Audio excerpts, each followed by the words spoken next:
Topic is पंखा बंद।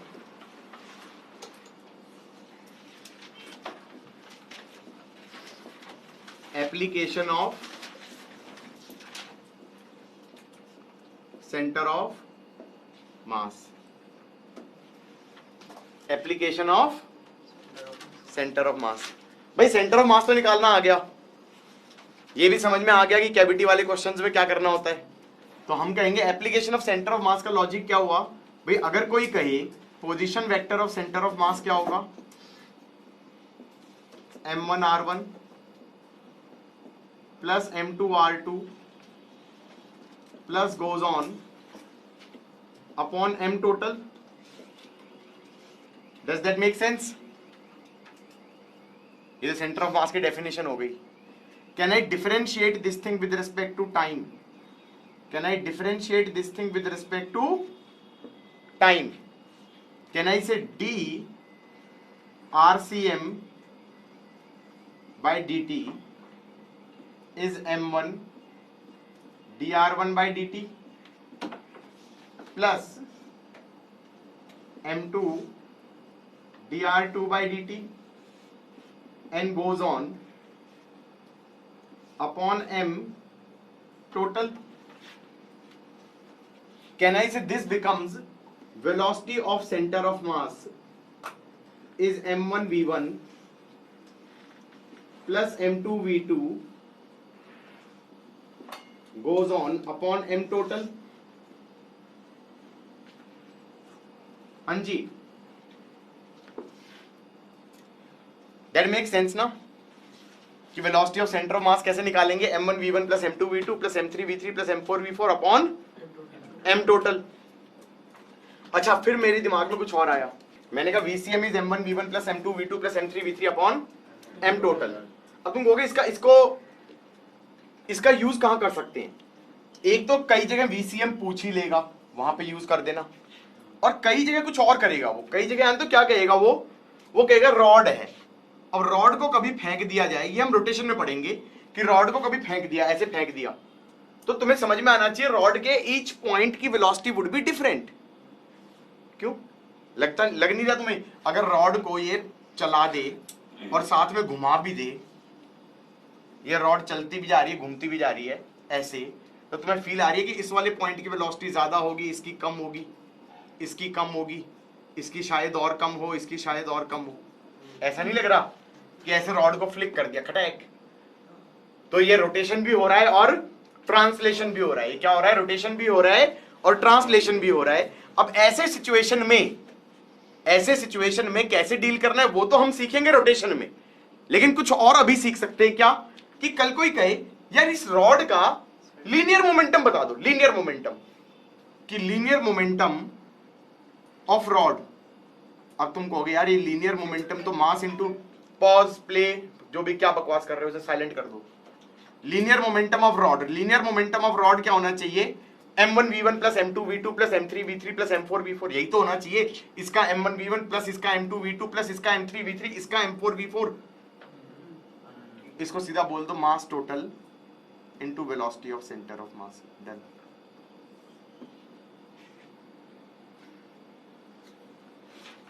हाँ या ना?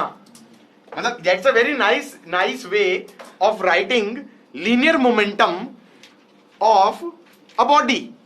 How do you write linear momentum of a body? That would be nothing but mass total into velocity of center of mass, because technically speaking this quantity is linear momentum of system. This quantity is technically linear momentum of system.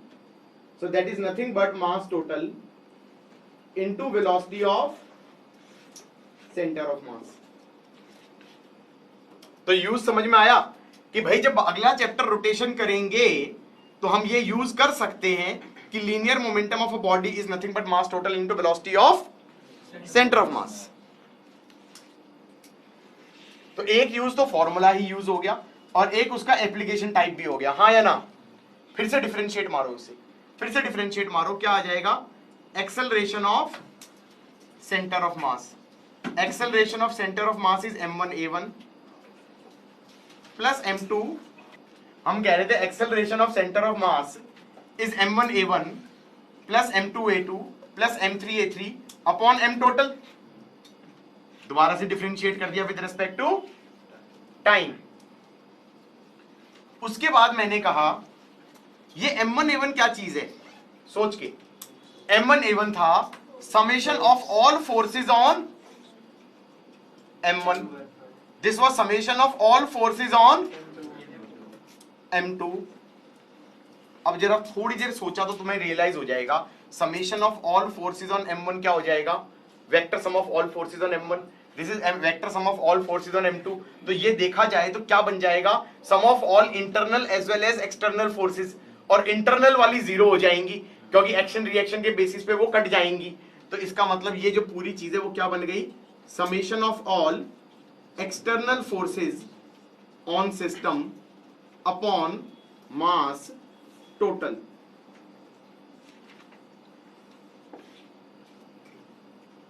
बात समझ में आई या नहीं आई? Question कह रहा है, 7th question है H C Verma का,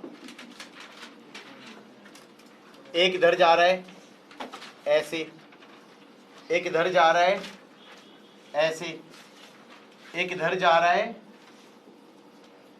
ऐसे, एक इधर जा रहा है ऐसे, भाई दुखी कर दिया इसने तो, और एक इधर जा रहा है ऐसे। ये 1.5 मीटर पर सेकेंड है और ये 1 किलो है। ये एंगल 37 डिग्री है। ये 1.2 किलो है और ये जा रहा है 0.4 मीटर पर सेकेंड, और ये जा रहा है 1 मीटर पर सेकेंड, और ये है 1.5 kg, और ये है 37 डिग्री। ये जा रहा है 0.5 kg और ये जा रहा है 3 मीटर पर सेकेंड से, और ये जा रहा है 37 बड़ा फेमस सा हो गया क्या, 1 किलो, और ये जा रहा है 2 मीटर पर सेकेंड से। क्वेश्चन में क्या पूछा है, find velocity of centre of मास। तो मैंने कहा इसको ले लो x एक्सिस, इसको ले लो y axis. Velocity of centre of mass would be 1 into 1.5 cos 37 minus I cap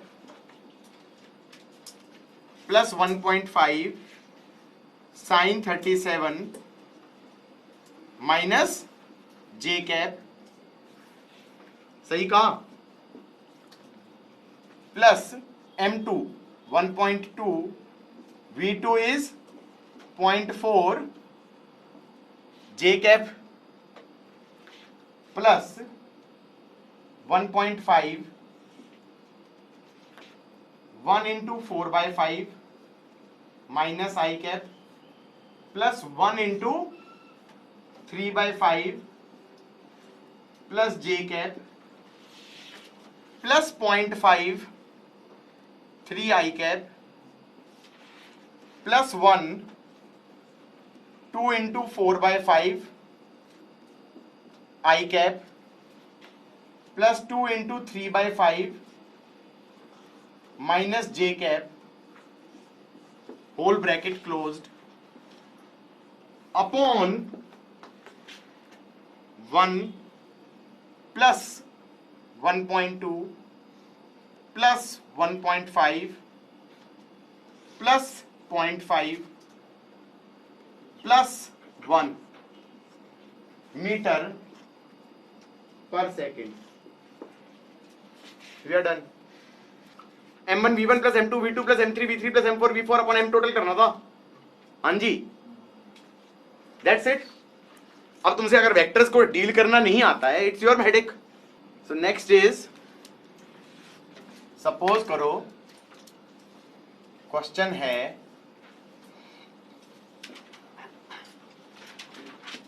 हमने डब्बा लिया,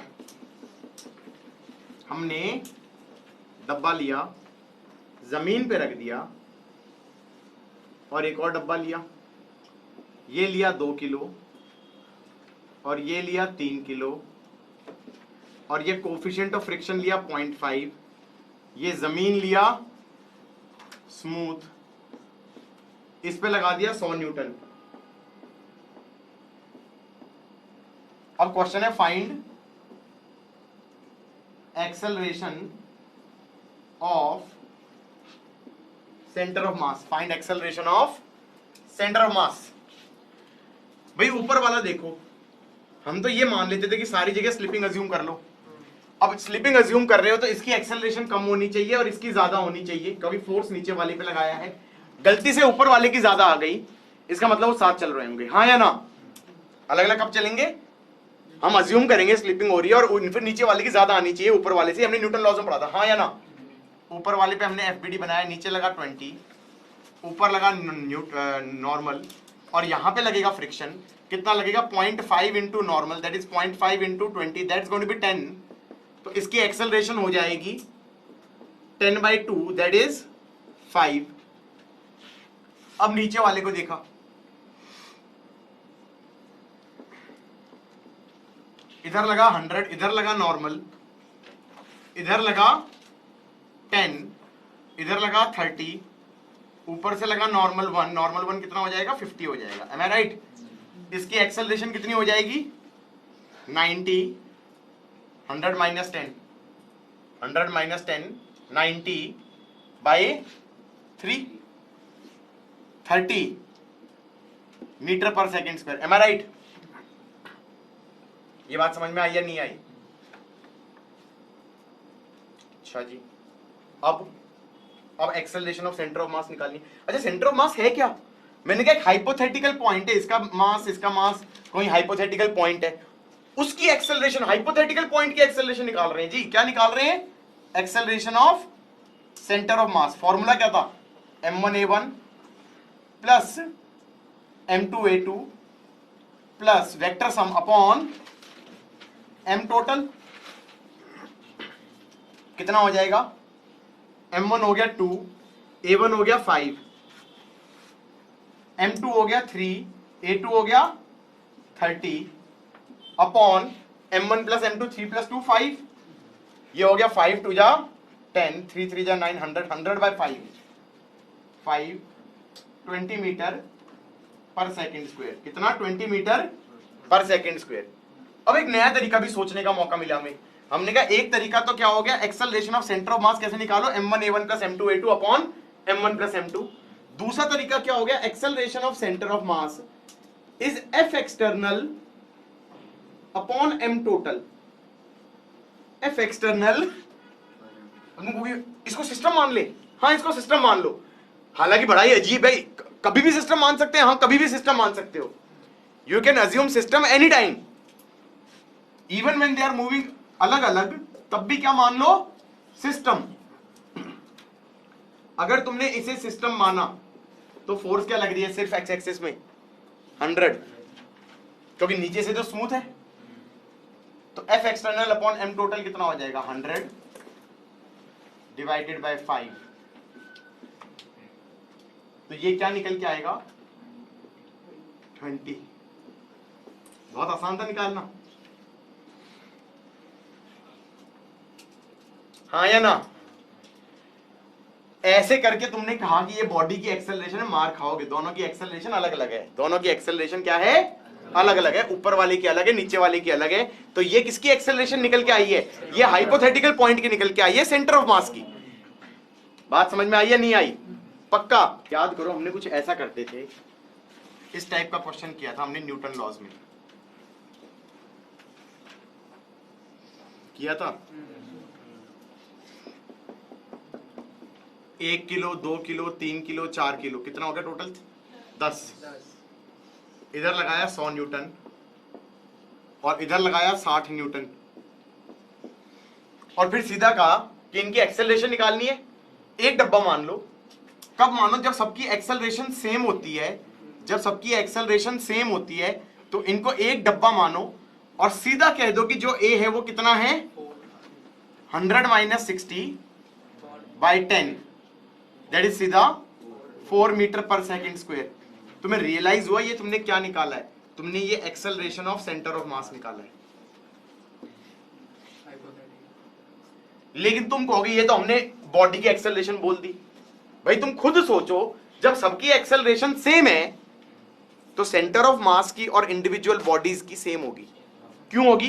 क्योंकि अगर सबकी एक्सेलरेशन सेम है तो सेंटर ऑफ मास की क्या बोलोगे, m1a plus m2a plus m3a plus m4a upon m total. तो a कॉमन आ जाएगा, ऊपर भी m टोटल नीचे भी m टोटल, तो वो a ही बच जाएगा। तो सबकी अगर a सेम है तो ACM और A सेम होगा। अब उस टाइम पे हमने ट्रिक सिखा दी, ये नहीं बताया कि ये हम एक्चुअली क्या निकाल रहे हैं, सेंटर ऑफ मास की एक्सेलरेशन निकाल रहे हैं, और फिर कह रहे हैं कि बॉडी की भी तो वही होगी। अब समझ में आया मैं क्या बोलना चाह रहा हूं?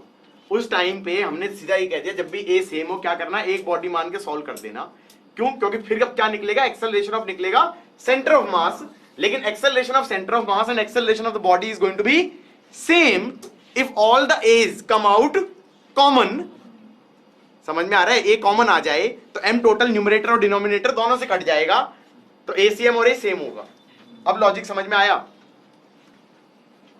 हाँ जी, ट्रेडिशनल क्वेश्चन।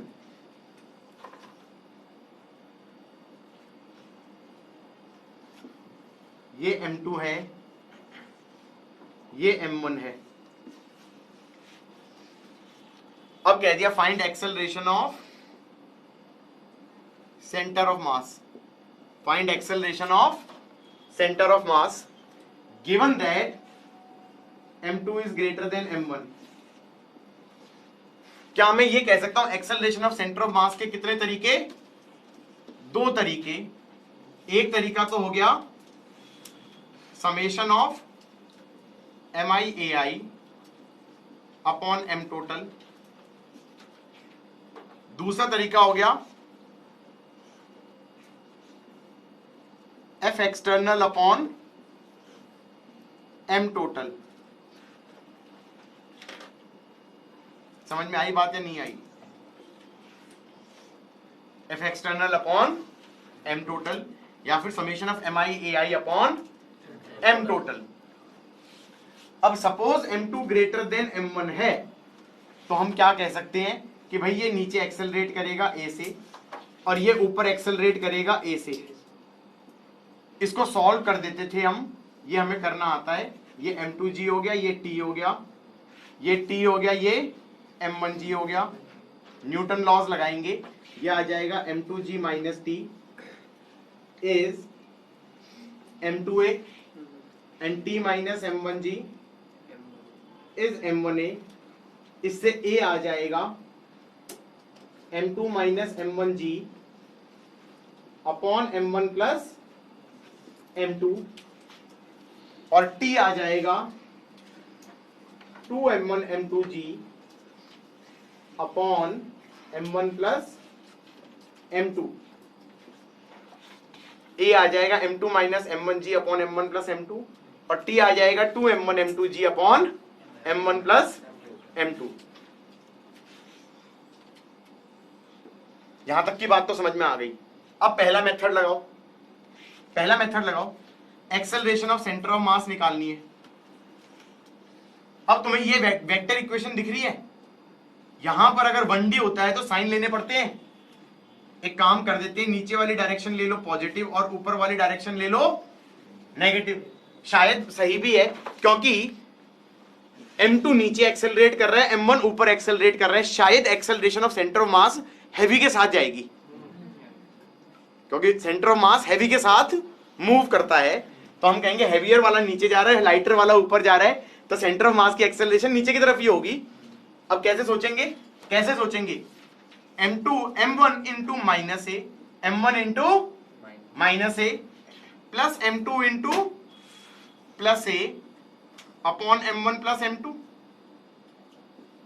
नीचे की तरफ पॉजिटिव माना है और नीचे की तरफ ही आ भी रहा होगा। देखो अब ये क्या बन जाएगा, ये पॉजिटिव ही आएगा, M2 minus M1 upon M1 plus M2 into A. अब ए की वैल्यू वहां से डालोगे तो ये बन जाएगा M2 minus M1 G upon M1 plus M2। ये क्या बन गया, m2 minus m1 upon m1 plus m2 का whole square into g, that's acceleration of centre of mass downwards, that's acceleration of centre of mass downwards. कि कल कोई कह देता ये मास होता हमारा 2m और ये मास होता m, तो a तो कितना आ जाता 2mg minus mg upon 3m, ये तो बन जाता g बाई 3, हाँ या ना। और acceleration of centre of mass क्या बन जाता m2 minus m1, that is 2 minus 1, 2 plus 1 3, ये बन जाता g by 9 downwards. Got it, पक्का। अच्छा दूसरा तरीका, can I apply F external upon M total, या बेटा ये सेकंड मेथड कैसे अप्लाई करेंगे, इसमें क्या बनाएंगे हम सिस्टम का एफबीडी। ये बताओ सिस्टम के एफबीडी में क्या क्या फोर्सेस लगेंगी, सिस्टम में क्या काउंट कर रहे हो तुम, what are you considering system, ये डब्बा, हाँ ये डब्बा और ये डब्बा, पुली को बीच में लाई क्यों रहे हो, ये डब्बा और ये डब्बा, ये सिस्टम है। इस पे एक्सटर्नल फोर्सेस क्या लग रही हैं, टेंशन कट रही है क्या, नो क्योंकि टेंशन इसमें भी ऊपर है, वेक्टोरियली है यार, इसमें भी ऊपर है, इसमें भी ऊपर है, नीचे m1g लग रही है, नीचे m2g लग रही है। इसका मतलब एक्सटर्नल फोर्सेस क्या है, सोच रहा हूं मैं, ये हो जाएगी m1g plus m2g minus 2t upon m1 plus m2। अब t वहां से डालना पड़ेगा, t वहां से डालना पड़ेगा। अब तुम ये रियलाइज कर रहे हो, अगर मैं मेथड 1 यूज करता तो तुमने a डालना पड़ रहा है, और मेथड 2 यूज करता तो t डालना पड़ रहा है। तो इसका मतलब F इक्वल टू ma लगाना तो तुम्हें आना ही चाहिए। अगर तुम्हें ये लगाना नहीं आता तो मतलब यू आर डन। अगर तुम्हें न्यूटन लॉज लगाने नहीं आते बॉडीज पे इंडिविजुअली, तो तुम ये क्वेश्चन कैसे करोगे, नहीं कर पाओगे, ना तुम्हें टेंशन पता ना तुम्हें ए पता। तो तुम्हें F इक्वल टू ma तो लगाना आना ही चाहिए। उसके बाद ये क्वेश्चन चालू होगा कि उसके बाद हम दो तरीके से कर सकते हैं, या तो a यूज करके या t यूज करके। यहां पर क्या लिख देंगे, m1g plus m2g minus 2, t कितना हो जाएगा 2m1 m2g upon m1 plus m2 upon m1 plus m2 downwards, क्योंकि मैंने नीचे वाली डायरेक्शन मानी है पॉजिटिव। अब ये आंसर आई थिंक पॉजिटिव ही आ रहा है, तुमको क्या आंसर तो सेम नहीं लग रहा, सेम है। जी कॉमन लो, जी कॉमन लो क्या बन जाएगा, ये बन जाएगा m1 प्लस m2 का whole square minus 4m1 m2 upon m1 plus m2 का होल स्क्वायर। ये सेम नहीं है क्योंकि ये बन गया a माइनस बी का whole square, a plus B whole square minus 4ab is a minus b का whole square, that's going to be m1 minus m2 का whole square into g upon m1 plus m2 का whole square. Done, both answers are same, both answers are same, and the center of mass is accelerating downwards with the heavier mass, with the heavier mass। हाँ जी, कहां पे थे हम, हमने कहा another question, हमने कहा another question,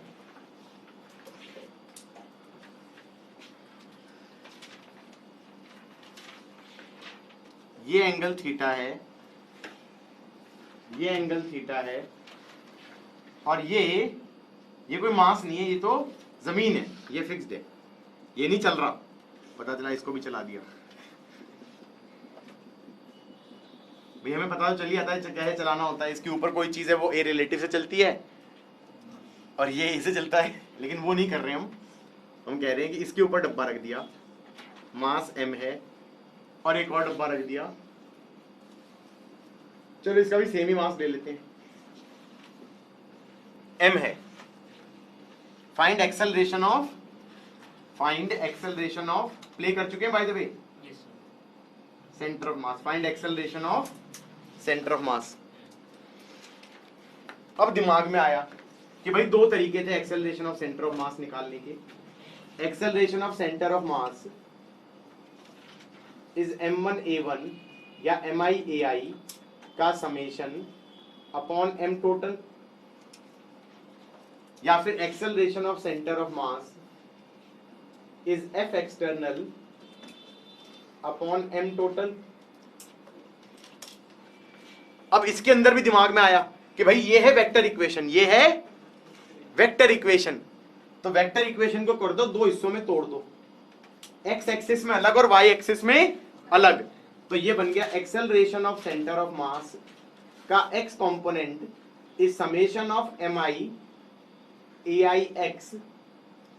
upon m total, हाँ या ना। और acceleration of centre of mass का y component is mi(ai)y upon m total. हाँ जी, इसको भी दो हिस्सों में तोड़ दो कि acceleration of centre of mass का x component is summation of external forces का x component upon m total. और ऐसे ही हो जाएगा acceleration of centre of mass का y component is summation of external forces का y component upon m total. कुछ कुछ समझ में आया कि नहीं आया? इन सब चीजों का ध्यान रखते हुए अप्लाई कर सकते हैं। कैसे भाई? इसकी एक्सेलरेशन कितनी होगी?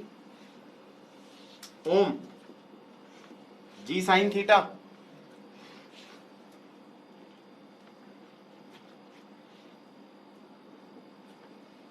जी साइन थीटा, इसकी एक्सेलरेशन हो जाएगी जी साइन थीटा, इसकी भी जी साइन थीटा। ये हमें करना आता था क्योंकि normal is mg cos theta and mg sin theta is ma, हाँ या ना।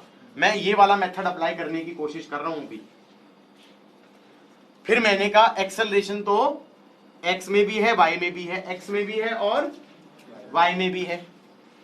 इसको एंगल को ले लो थीटा, ये थीटा ही होगा, ये एंगल भी ले लो थीटा। अब इसकी एक्सेलरेशन को रिजॉल्व कर दो, इधर कितना हो गया?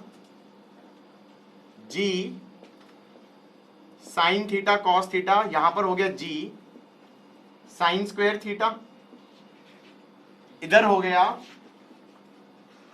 g sign theta cos theta, इधर हो गया g साइन स्क्वायर थीटा। फिर दिमाग में आया कि acceleration of centre of mass X axis में, अब ये भी वेक्टर इक्वेशन है ध्यान से देखा जाए तो, लेकिन यहां पर क्या है, क्योंकि एक ही एक्सिस में है तो प्लस माइनस से काम चल जाएगा। तो एक डायरेक्शन प्लस ले ली और एक डायरेक्शन नेगेटिव ले ली। क्या लिख सकता हूं इस वाले से? अच्छा, दोनों के मासेस सेम दिए, कल हो सकता था अलग अलग देता, इसको m1 इसको m2, तो क्या हो जाता g, इसको देख के g m into G sine theta cos theta plus m into minus G, उसको देख के sine theta cos theta upon 2m, that is 0 in this case. ये जो इसलिए 0 हो गया क्योंकि दोनों के मासेस सेम थे, अलग अलग होते तो फिर कुछ आता आंसर में, हाँ या ना। दूसरा y एक्सिस में, उसमें इसे प्लस ले लो, इसको माइनस ले लो। वही मैं समझाने की कोशिश कर रहा हूं। Don't think of it as single question only, don't mug up the answers कि कल पता चला जी यार m1 m2 अलग अलग लेके कर दिया तो फिर आंसर क्या आ जाएगा? m1 minus m2 G sine theta cos theta upon m1 plus m2, हाँ या ना।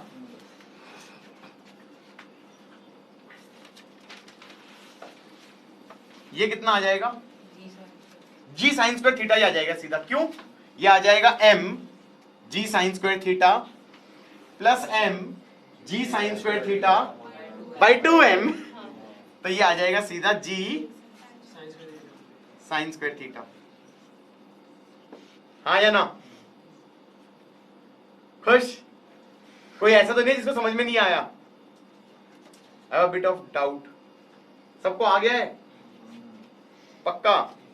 अच्छा अब दूसरे तरीके से, ये तो मैंने ये इन दो तरीके से कर दिया, तो असलियत में आंसर ये आया कि वाई एक्सिस में एक्सेलरेशन है जी साइन स्क्वायर थीटा। अब दूसरा तरीका क्या है, इसका एफबीडी बनाओ। नीचे लग रहा है एम जी, इधर लग रहा है नॉर्मल, इधर लग रहा है एम जी, इधर लग रहा है नॉर्मल। यही तो एफबीडी बन रहा है। एनी डाउट इन दिस कि भाई अगर देखा जाए इन दो को, तो इस पे लगा नीचे एम जी, इधर नॉर्मल, इधर एम जी, इधर नॉर्मल। हाँ जी, दैट्स इट।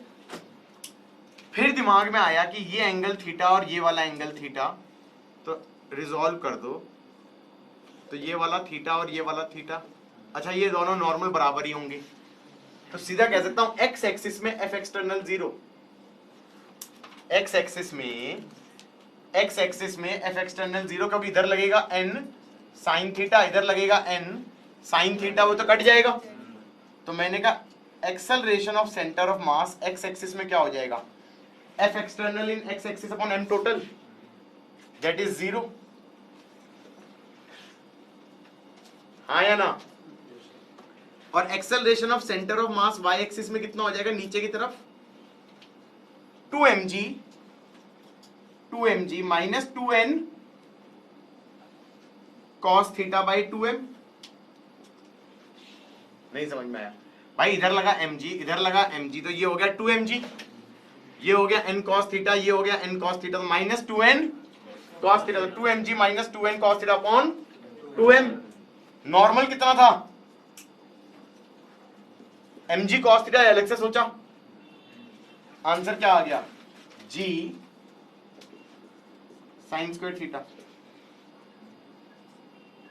2 और m कट गया, g1 minus cos square theta is g sin square theta. Now that wasn't tough, or was it?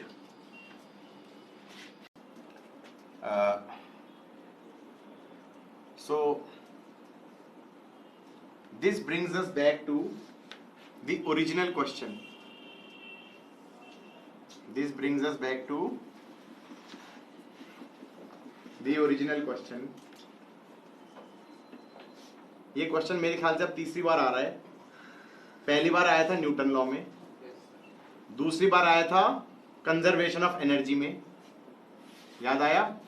जब वो नीचे आता है तो उसकी वेलोसिटी निकालो, हाँ या ना? हाइट h पे था, ये हाइट h थी, इसका ये था कि ये नीचे आएगा तो इसका v रिलेटिव ऐसे होगा, इसका v इधर होगा। एक इक्वेशन बनी थी कंजर्वेशन ऑफ एनर्जी की, कंजर्वेशन ऑफ एनर्जी में कहा था loss in GP that is mg, small mg capital ये वाला h is half m v square plus half m vr square plus v square plus 2v vr cos 180 minus theta के under the root का square. फिर हमने कहा था external forces लगी थी सिर्फ y एक्सिस में, x में लगी नहीं थी, तो हमने कहा था कंजर्वेशन ऑफ लीनियर मोमेंटम लगा दो y एक्सिस में, conservation of sorry x axis में फोर्सेस y में लग रही हैं तो x एक्सिस में मोमेंटम कंजर्व होगा। तो हमने कहा था capital M capital V plus small m v minus V R cos theta should be 0, क्योंकि इनिशियल मोमेंटम 0 था, हाँ या ना? तो मैंने इधर की तरफ कर दिया था v minus V R cos theta, तो v minus V R cos theta, तो एक वो किया था। दूसरा मैंने कहा था y एक्सिस में मोमेंटम सिस्टम का आ गया था, y एक्सिस में मोमेंटम सिस्टम का आ गया था, कितना आ गया था? Small m V R sine theta, small m V R sine theta. तो मैंने कहा था y एक्सिस में नीचे मोमेंटम आ गया, पहले था नहीं सिस्टम का, इसका मतलब नेट फोर्स लगी होगी y एक्सिस में नीचे की तरफ, कितनी लगी होगी? m plus mg minus normal 1 would be greater than 0, that means m plus mg should be greater than ground वाला नॉर्मल। अब एक ये क्वेश्चन दोबारा आया, अब ये कह रहे हैं find acceleration of centre of mass, find acceleration of centre of mass. So इसको करने का एक तरीका, मेथड 1 तो क्या हो गया, इंडिविजुअल एक्सेलरेशंस निकालो। इसकी एक्सेलरेशन हो जाएगी इधर की तरफ a, इसकी एक्सेलरेशन कैसे बनाएंगे? ग्राउंड फ्रेम में इधर की तरफ ar और इधर की तरफ a, और उसके बाद कहेंगे a की वैल्यू निकाल लेंगे, a की वैल्यू आ जाएगी m mg sine theta cos theta upon m plus m sine square theta, a relative आ जाएगा m plus m G sine theta upon M plus M sine square theta. अब A और A R हमें पता है, ए और A R हमें पता है, मेहनत से निकाले थे हमने, रेफर टू न्यूटन लॉज। अब can I use this to find acceleration of centre of mass? कैसे? हम कहेंगे ये वाला एंगल हो गया theta, can I say acceleration of centre of mass in X axis is capital M capital A plus small M A minus A R cos theta upon M plus M. इस direction को positive मान लिया, इस direction को negative मान लिया। Am I right? Acceleration of centre of mass in Y axis downwards positive मान लिया, वो आ जाएगा capital M 0 plus small M A R sine theta upon M plus M. ये एक तरीका हो गया सोचने का। हाँ, तो यहां पर ए आर निकाल चुके हैं, यहां पर डाल देना, acceleration of centre of mass Y में आ जाएगी। इसमें तुम निपट जाओगे, इसमें तुम निपट जाओगे। तो इसमें तो हमको ऐसे पता भी था, वैसे एग्जाम के टाइम पे तो वो भी निकालने पड़ेंगे ये और यार पूरा। हाँ, वो भी निकालना पड़ेगा। दूसरा तरीका क्या है, इसको मान लो सिस्टम। इसको अगर सिस्टम मान लिया तो नीचे लग रहा है mg, नीचे लग रहा है कैपिटल mg, ऊपर लग रहा है नॉर्मल 1। गाइस रुको रुको, एक्स एक्सिस में तो फोर्स ही नहीं है, एक्स एक्सिस में तो फोर्स ही नहीं है सिस्टम पे। Acceleration of centre of mass in X axis is 0। भाई सेंटर ऑफ मास की एक्सेलरेशन एक्स एक्सिस में होगी ही नहीं। हाँ, वाई एक्सिस में क्या कैसे निकालोगे? उसमें कहोगे m plus M G minus normal 1 upon m total. हाँ या ना? डाउनवर्ड्स को पॉजिटिव ले लिया। ये कैसे निकाली? f external upon m total. तो मेरे ख्याल में y एक्सिस में तो ऐसे निकालना आसान है, कभी उसमें तो नॉर्मल 1 निकालना पड़ेगा। हाँ या ना? y में तो ऐसे निकालना आसान है और x में इससे निकालना आसान है, क्योंकि इसमें डायरेक्टली कह देंगे acceleration of centre of mass x axis में क्या है? 0, because there is no force in x axis. हाँ या ना? एक और चीज भी सोच सकता हूं, इधर देखो बोर्ड की तरफ, इस वाले सिस्टम इस ऐसे करा मैंने, तो मैं कह सकता हूं acceleration of centre of mass y axis में नीचे की तरफ है। क्यों? क्योंकि इसकी तो हो गई M A R sine theta, इसकी हो गई m0 upon m plus m। इसका मतलब नेट फोर्स क्या लगनी चाहिए y एक्सिस में? नीचे की तरफ, क्योंकि सेंटर ऑफ मास तो नीचे एक्सेलरेट कर रहे हैं ना। तो इसका मतलब ये चीज n1 से बड़ी होगी। एक नया तरीका सोचने का, क्योंकि centre of mass y axis में नीचे एक्सेलरेट हुआ है, तो नेट फोर्स भी सिस्टम पे y एक्सिस में नीचे ही लगेगी। गॉट इट और नॉट? मैं बताऊं, इसमें मैंने एक बार क्वेश्चन कैसा देखा, कहीं ना कहीं किसी ना किसी बुक में या कहां पे देखा, उन्होंने शैतानी करी, उन्होंने मासेस दिए नहीं। मासेस का सुन लो मेरी बात, क्वेश्चन क्या था, मासेस का रेशो दे दिया, मासेस आर इन रेशो 1:2, और इसकी शायद acceleration they the capital A, और फिर कहता है इसकी रिलेटिव एक्सेलरेशन कितनी होगी। और बच्चे यार टोटली पजल्ड, क्योंकि वो तो यहां पे जाने की कोशिश कर रहे हैं ए और ए आर पे, वो कह रहे हैं मासेस का रेशो दे दिया और समहाउ ए दे दिया, तो कुछ ना कुछ निकालेंगे यहां से, सो दैट कि यहां पे पटक देंगे तो शायद ए आर निकल जाएगा। और असलियत में वो क्वेश्चन में क्या सोचने की कोशिश कर रहा था, वो कोशिश कर रहा था कि क्या ये एक्सप्रेशन बच्चों को पता है कि दिस एक्सप्रेशन शुड बी 0। नहीं समझे? क्योंकि centre of mass X axis में तो एक्सेलरेट कर ही नहीं रहा, तो इसका मतलब मैं इसकी acceleration of centre of mass लिखूंगा तो क्या हो जाएगा, m capital A plus small m a minus A R cos theta should be equal to 0। अब उस क्वेश्चन में उसने मासेस का रेशियो दे दिया, तो ये और ये का रेशियो से पता चल गया, ये तो 0 के साथ ही चला गया। तुम्हारे पास एक्सप्रेशन ये आ गया ना, ma plus m a minus A R cos theta. सीधा इस एक्सप्रेशन से एक लाइन में आंसर निकालना था। कि मासेस आर इन रेशियो 1:2, सो इसको मैंने m बोल दिया तो इसको 2m बोल दिया, ये m कट जाएगा, तो 2a plus a minus AR cos theta is 0, तो सीधा आ जाएगा 3a is AR cos theta. Done. Sir उसके लिए पहले ये सोचना पड़ेगा ना, वो क्वेश्चन है कि उसमें सेंटर मास एप्लीकेशन लग रहा है। हाँ, तो अब मैंने करा दिया है, उसके बाद भी नहीं सोच पाओगे तो तुम्हारी बेवकूफी है।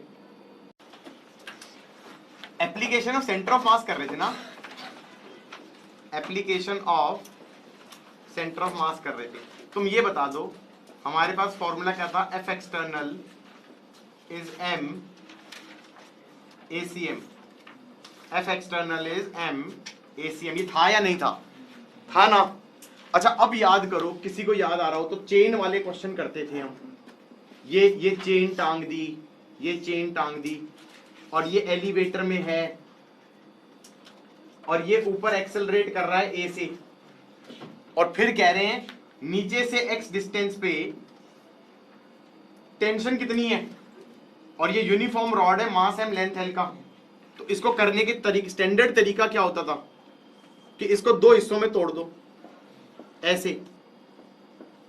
यहां पे टेंशन पूछी है, दो हिस्सों में कर दिया, और इतने का मास ले लिया m1, तो नीचे लग गया m1g, ऊपर लग गया t, और एक्सेलरेशन हो गया a अपवर्ड्स। क्या हम ये कह सकते हैं t minus m1g is m1a? तो t हो जाएगा m1g plus a, that is m by l into x into g plus a। हाँ या ना?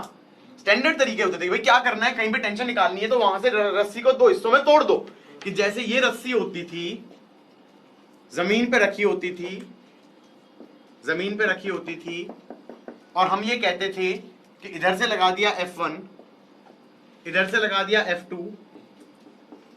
और ये लेंथ हो गया L, यूनिफॉर्म रॉड है, और ये डिस्टेंस ले लिया X, और मान लो दिया हुआ है F2 ग्रेटर देन F1। तो हम टेंशन यहां पे कैसे निकालते थे, पहले तो पूरे को एक मानो और A लिख दो। A क्या हो जाएगा, F2 minus F1 by M, F2 minus F1 by M।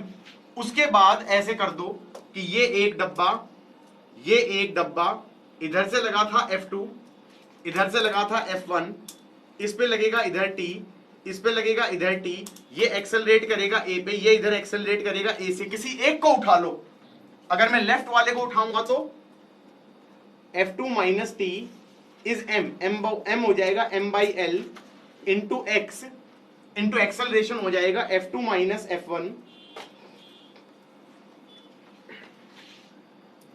Right वाले को उठाऊंगा तो T minus F1 is M हो जाएगा M by L into L minus X into F2 minus F1 by M। हाँ या ना?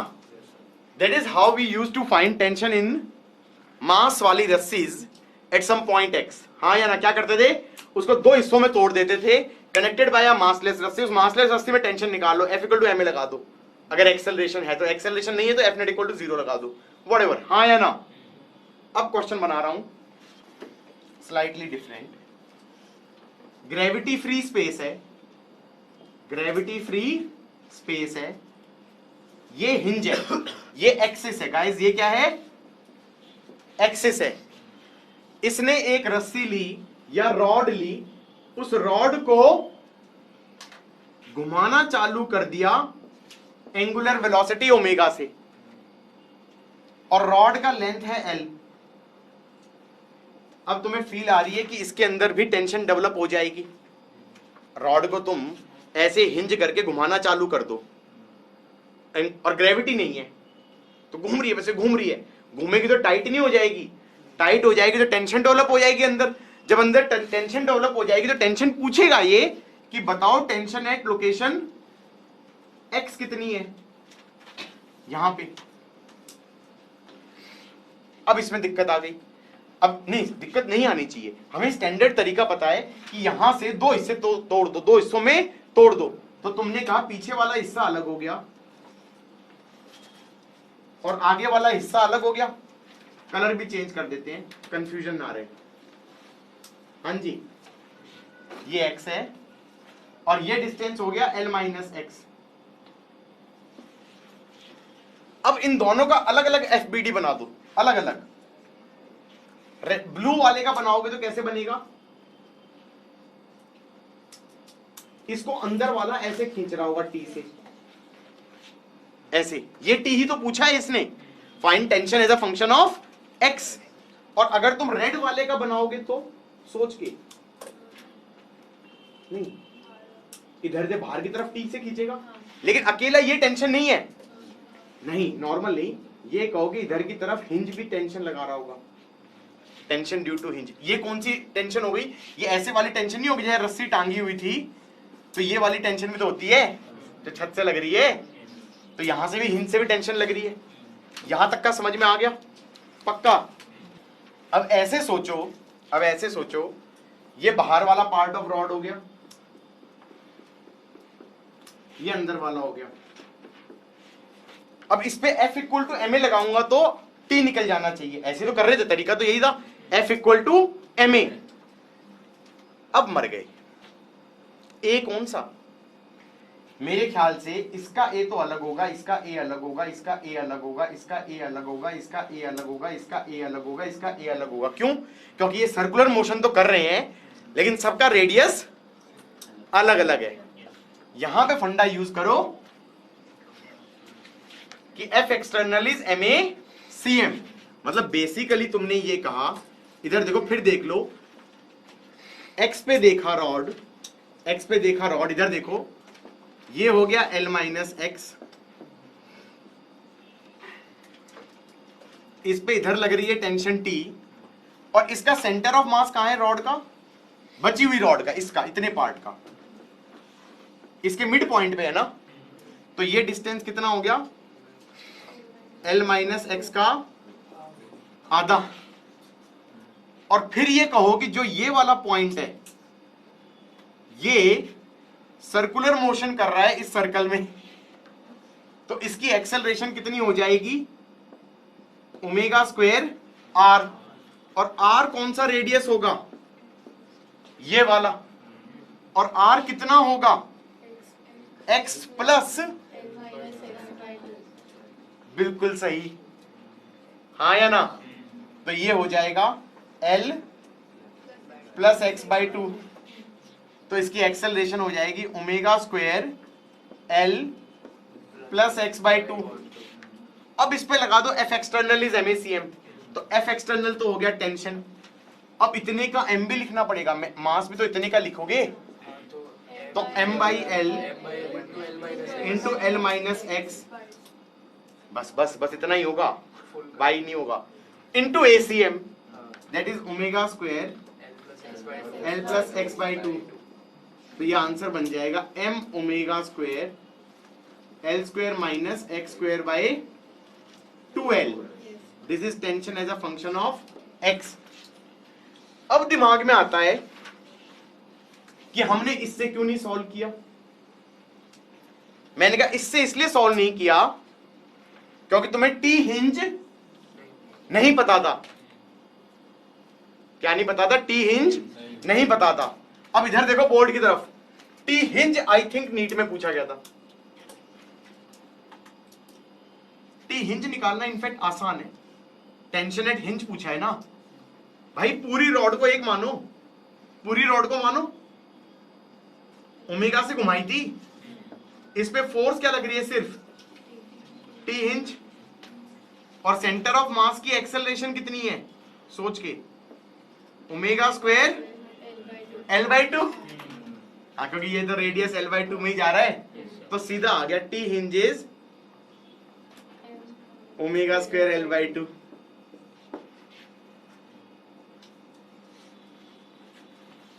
क्या समझ में आया? टी हिंज आ गया, M omega square M A C M, तो सीधा पूरे पे लगा दिया F external is M A C M. अब उससे मैं ये निकाल सकता हूं टी, चाहूं तो इस वाले पे लगा के लग सकता है। कैसे हो जाएगा? सोच के, ये कितना था? एक्स, ये घूम रहा था ओमेगा से, तो इसके सेंटर ऑफ मास की एक्सेलरेशन कितनी होगी? इधर की तरफ होगी, exactly omega square x by to, omega square x by to. अब इस पे लगाओ तो आएगा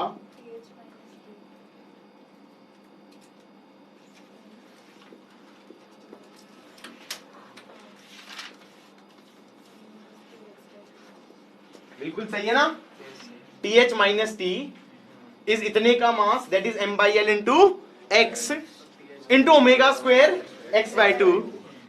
और टी तुमने टी हिंज निकाल लिया तुमने पूरे से, तो यहां से टी आ जाएगा, यहां से टी आ जाएगा, T is equal to T hinge कितना था, m omega square L by two minus m omega square x square by two L. Is this the same as this? It should be. हाँ हाँ, m omega square by two L तो बाहर आ गया और L square minus x square. This is a nice question. तुम्हें लग रहा है मैं अब क्या कर रहा हूं, मैं अब क्वेश्चन को ना मतलब चीजों को कंक्रीटाइज कर रहा हूं। अब यह ये क्वेश्चन हमने पहले किया हुआ है कि ये 2m था, ये 2u से जा रहा था, ये m था, ये u से जा रहा था। स्प्रिंग हमारा नेचुरल लेंथ पे था, पीछे वाला तेज आया, आगे वाला धीरे जा रहा है। एक पॉइंट आएगा जहां पर वेलोसिटी उनकी सेम हो जाएगी, और जिस इंस्टेंट पे वेलोसिटी सेम होगी वहां पर मैक्सिमम कंप्रेशन होगा, वहां पे मैक्सिमम कंप्रेशन होगा। क्यों? क्योंकि ये अभी भी रिटार्ड कर रहा है और ये अभी भी एक्सेलरेट कर रहा है। तो जिस इंस्टेंट पे वेलोसिटी सेम है उसके बाद इसकी ज्यादा हो जाएगी, इसकी कम हो जाएगी, तो कंप्रेशन की वैल्यू अब कम होनी चालू हो जाएगी इसके बाद। हाँ या ना? फिर मेरे दिमाग में आया this situation corresponds with E0, this situation corresponds with E0। हाँ या ना? Maximum loss in kinetic energy of system is maximum gain in elastic potential energy of the spring. फिर हमारा फाइनली ये इधर जा रहा है B1 से, और ये फाइनली कांटेक्ट छोड़ चुका है और ये जा रहा है V2 से। हाँ या ना? Now the velocities would become constant because spring has stopped applying the force, and initial kinetic energy would be final kinetic energy. This situation will correspond with E equal to 1। मतलब सही पूछा जाए तो हम क्या सोच रहे थे, हम कह रहे थे 2m 2u plus mu is 3mv। इससे तो v निकाल लो, ये E0 वाला केस हो गया। हाँ या ना? और जो v1 v2 निकालने का तरीका था, v separation that is v2 minus v1, e को 1 पर पुट कर दो और v अप्रोच हो जाएगा 2u माइनस u, और फिर कह देना 2m 2u plus mu is 2m v1 plus m v2। दो इक्वेशन यहां से आ गई।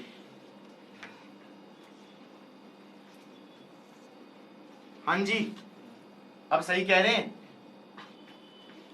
तो फाइनल सिचुएशन इससे निकलेगी, ये वाली सिचुएशन इससे निकलेगी। हाँ या ना? पक्का? अब मैं ये एक और चीज बोलूंगा भाई, जब ये स्प्रिंग दब रहा था तो स्प्रिंग की फोर्स ऐसे लग रही थी, स्प्रिंग की फोर्स ऐसे लग रही थी ना? क्या मैं कह सकता हूं F external on system is 0? क्या मैं कह सकता हूं F एक्सटर्नल इज ACM होता था, acceleration of centre of mass is 0? Can I say velocity of centre of mass of system is not 0, it is constant? हाँ या ना? What is initial velocity of center of mass? 2m 2u plus mu upon 3m. And what is velocity of center of mass at this point? Can I say that is v itself? तुम कहोगे ये v कैसे हो गई? मैंने कहा जब दोनों v से ही चल रहे हैं तो cm की वेलोसिटी भी v ही होगी। ये वही फंडा हो गया कि सब a से ही चल रहे होते तो cm की एक्सेलरेशन भी a ही होती। या ऐसे भी सोच सकते हो 2mv plus mv upon 3m, तो vcm कितना हो गया? v। तो ये v कितना होगा? ये होगा, ये इससे भी वही आ रहा था 5u/3 और इससे भी वही आ रहा है 5u/3। क्या हुआ? सोचने का तरीका बदल रहा हूं मैं तुम्हारा कि भाई ऐसे भी सोचा जा सकता था। अब तुम कहोगे ये हमें जानने की जरूरत क्या है, सॉल्व तो हो चुका। यार कल वो क्वेश्चन ऐसा पूछ ले थ्योरेटिकल, जो तुम्हें लगता है ना थ्योरेटिकल क्वेश्चन होते हैं, थ्योरेटिकल नहीं होते वो ये कह देगा acceleration of centre of mass is 0, velocity of center of mass always remains 5u/3। yes, it always remains 5u/3। तुम कहोगे बाद में, मैंने कहा यहां पे भी वही है। इक्वेशन क्या बनेगी? Initial velocity of centre of मास ये है, फाइनल क्या होनी चाहिए? 2mv1 plus mv2 upon 3m। so this quantity should be equal to this quantity, that is same as conservation of linear momentum। मजा आया? तो बहुत से लोग जब कंजर्वेशन ऑफ लीनियर मोमेंटम लगाते हैं वो क्या सोच के लगाते हैं कि ओके सेंटर ऑफ मास की acceleration 0, velocity of centre of mass constant, तो initial velocity of centre of mass should be final velocity of centre of mass. हाँ या ना? इनिशियल हो गया 2m2u plus mu upon 3m, final क्या हो गया 2mv1 plus mv2 upon 3m। तो that is same as applying conservation of linear momentum. Velocity of centre of mass होता था linear momentum of system upon mass total, वही तो होता है। तो इसका मतलब velocity of centre of mass अगर कांस्टेंट है तो linear momentum initial should be linear momentum final. Question नहीं है, मतलब I am not solving anything, I am simply saying suppose we have a situation, we have a rod, अभी भी नहीं है ठीक, क्या हो गया अभी? पैरेलल लाइन नहीं बन रही क्या? ओके, ग्राउंड इज स्मूथ, इसको वेलोसिटी नहीं दी, इसको बस ऐसे ही छोड़ दिया। अब तो ये गिरेगी? बच्चा कहेगा नहीं गिरेगी, ये तो रेस्ट पे है। मैंने कहा रुको तो सही, ऐसे मानो कि ये रॉड ऐसे है, अब गिरेगी? गिरेगी ना, पक्का गिरेगी। अब ये गिरेगी तो इनिशियली कैसे थी ये? रेस्ट पे, it is release from rest. तो इसका मतलब initial velocity of centre of mass क्या होगी? 0। Initial velocity of centre of mass क्या होगी? 0। अब जब ये गिरेगी तो गिरते हुए सिचुएशन में एफबीडी बनाओ, गिरती हुई सिचुएशन में एफबीडी बनाओगे तो क्या मैं ये कह सकता हूं situation would be something like this. और जब ये गिर रही है तो इसका फ्री बॉडी डायग्राम बनाओगे तो नीचे mg लगेगा और नॉर्मल फोर्स ऐसे लगेगी, दैट्स इट। नॉर्मल तो हमेशा परपेंडिकुलर टू कॉन्टैक्ट सरफेस ही लगेगी, और फ्रिक्शन है नहीं क्योंकि ये स्मूथ है। तो मैं कह सकता हूं F external on rod in x axis is 0 always। normal might be variable, it might depend on angle theta। Variable है भाई, गिरते गिरते नॉर्मल चेंज होती है। I don't give a damn, what I can say is x axis में there is no force, center of mass की acceleration x axis में is 0, therefore velocity of center of mass x axis में is constant। मैंने कहा constant छोड़ो, initially 0 थी तो x में भी 0 थी, तो x में हमेशा 0 रहेगी। तो मैंने कंक्लूड किया velocity of centre of mass x axis में हमेशा 0 रहेगी, और अगर velocity of centre of mass x axis में 0 है तो displacement of centre of mass x axis में क्या होगा? 0। बड़ा बोल्ड स्टेटमेंट है ये कि एक्स एक्सिस में सेंटर ऑफ मास नहीं लेगा। इसका मतलब क्या है? Centre of mass of rod कहां होता है? सेंटर। इसका मतलब ये रॉड ऐसे गिरेगी कि इस रॉड का मिड पॉइंट सिर्फ और सिर्फ वाई में चलेगा। ये रॉड ऐसे गिरेगी कि जब ये गिरेगी तो ये L/2 होगा और ये L/2 होगा। जब ये किसी एंगल थीटा पे भी थी तो भी मैं कंक्लूड कर सकता हूं कि उस इंस्टेंट पे भी ये डिस्टेंस भी L/2 होगा, ये डिस्टेंस भी L/2 होगा। क्यों? क्योंकि सेंटर ऑफ मास x में नहीं चलना, वो हमेशा y में ही चलना है। वो पॉइंट फिक्स नहीं है, मतलब पीछे की तरफ शिफ्ट हो। हाँ, वो पॉइंट पीछे फिसलता जाएगा रॉड का ये पार्ट, और वो ऐसे फिसलेगा, ऐसे एग्जैक्टली फिसलेगा कि हाँ एग्जैक्टली कि रॉड का मिड पॉइंट सिर्फ y में चले। सर तो एक तरह से कह सकते कि स्पिन हो गई। हाँ तो स्पिन तो होएगी ये।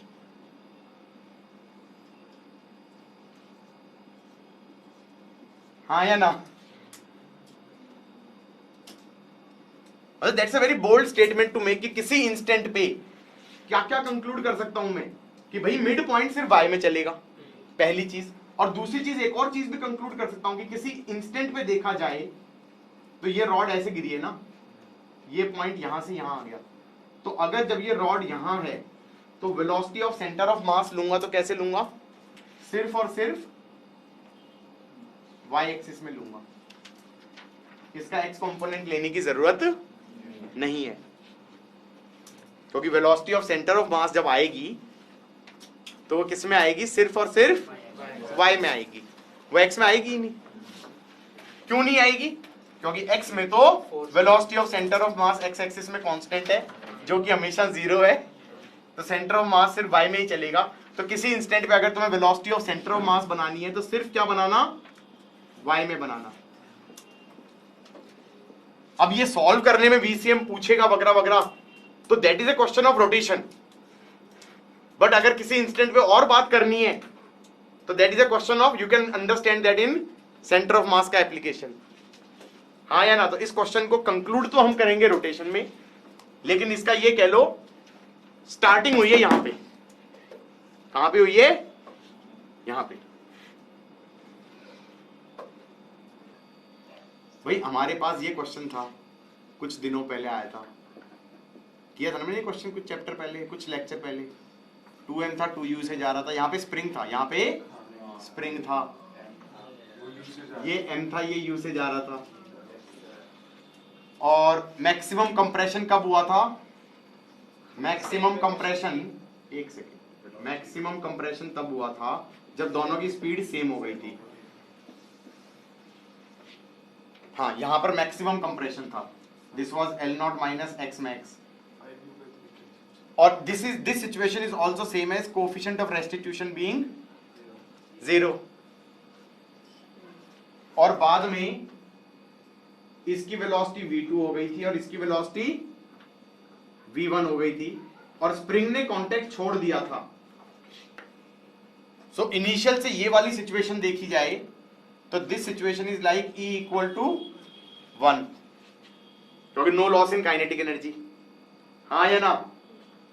और हमने फिर v1 v2 कैसे निकाल लिया था? v सेपरेशन लिख दिया था, v2 minus v1 is 1 into v approach लिख दिया था u, और दूसरा लिख दिया था conservation of linear momentum 5mu is 2m v1 plus m v2। Conservation of linear momentum क्या सोच के लगाया था कि स्प्रिंग फोर्स ऐसे लगेगी, स्प्रिंग फोर्स ऐसे लगेगी, तो एक्सटर्नल फोर्स सिस्टम पे नहीं लगेगी, और एक्सटर्नल फोर्स जब सिस्टम पे नहीं लगती तो इसका मतलब मोमेंटम सिस्टम का कांस्टेंट होता है। रुक जाओ, एक्सटर्नल फोर्स जब सिस्टम पे नहीं लगती तो एक्सेलरेशन ऑफ सेंटर ऑफ मास 0 होती है।